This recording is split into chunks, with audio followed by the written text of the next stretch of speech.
এই যে এখন দেখছি দাদা কি করে। এটা কি পাবদা মাছ?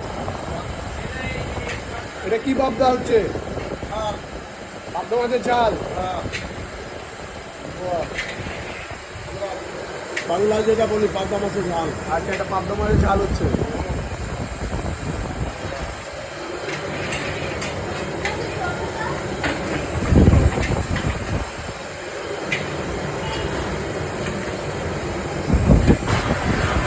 বাহ, সাইজটা অনেক বড় বড় মনে হচ্ছে। হ্যাঁ,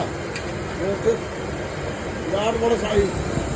সাইজটা একবার দেখো, পাবদার সাইজটা একবার দেখো। এক পিস যে খাবে সে বুঝতে পারবে যে কত সুন্দর খেলাম। তাই? খাওয়া, খাওয়া। একদম।